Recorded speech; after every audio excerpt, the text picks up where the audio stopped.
Nos anos de 1780, o médico Luigi Galvani, que era professor de anatomia da Universidade de Bolonha, na Itália, concentrou-se em um estudo referente à aplicação terapêutica da eletricidade em um campo da área médica que era conhecida na época como eletricidade médica. Após 10 anos de pesquisa, publicou um trabalho que foi intitulado Comentários sobre a Força da Eletricidade no Movimento Muscular, no qual ele relevou uma descoberta extraordinária. Ele descobriu que as rãs, quando dissecadas, poderiam produzir contrações em suas pernas por um longo período, se os nervos fossem conectados aos seus músculos através de algum tipo de metal, assim como no experimento. Galvani conseguiu afirmar a experiência da eletricidade no animal, ou seja, os músculos armazenavam a energia e os nervos conduziam-na.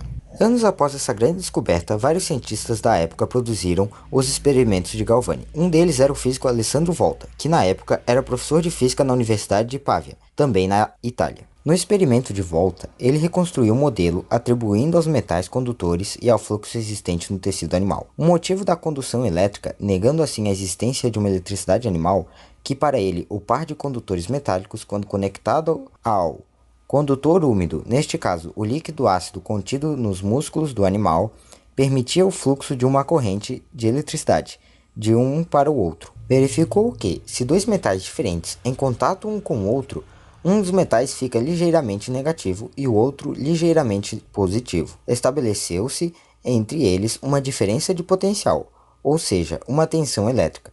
Usando esse experimento como base, concebeu uma pilha, a que deu o nome de pilha voltaica. O equipamento construído por Volta era composto por discos de prata e zinco, os quais poderiam também ser compostos por prata e chumbo, prata e estanho ou ainda cobre e estanho.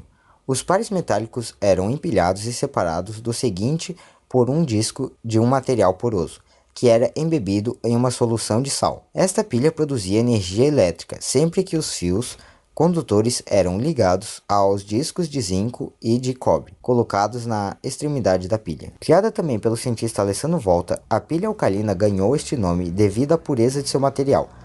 A produção comercial da pilha alcalina começou em 1949. Até 1989, a típica pilha alcalina continha mais de 1% de mercúrio. Em 1990, pelo menos 3 grandes fabricantes de pilhas domésticas começaram a fabricar e vender pilhas alcalinas contendo menos de 0,025% de mercúrio.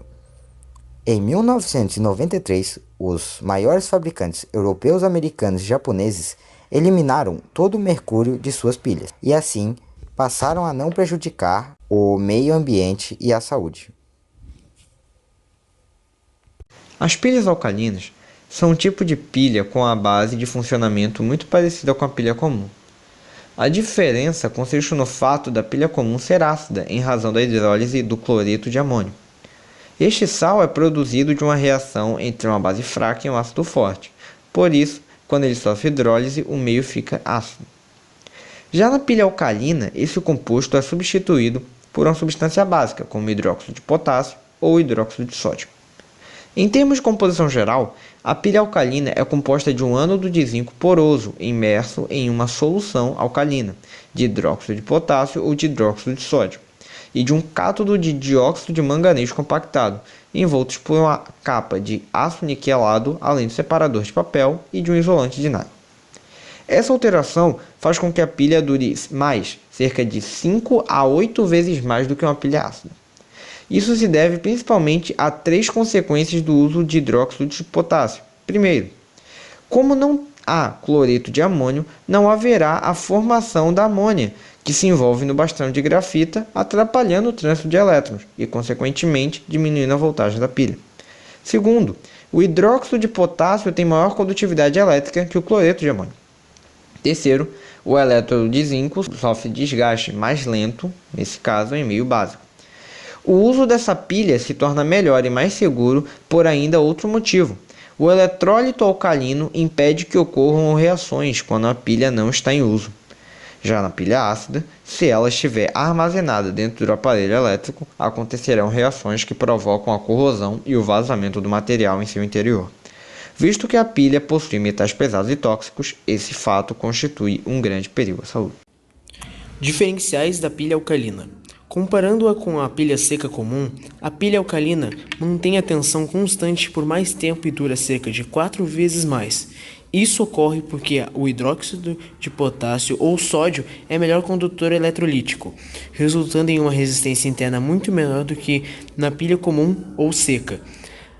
A alcalina é uma das pilhas mais caras, mas uma das melhores.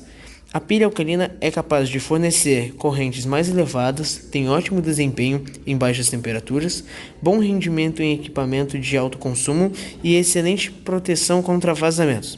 Ela não sofre reações paralelas durante o período de armazenamento, podendo ser guardada por até 4 anos, mantendo cerca de 80% da sua capacidade original. Desse modo, o que diferencia basicamente uma pilha alcalina é o fato de possuir uma base como seu eletrólito.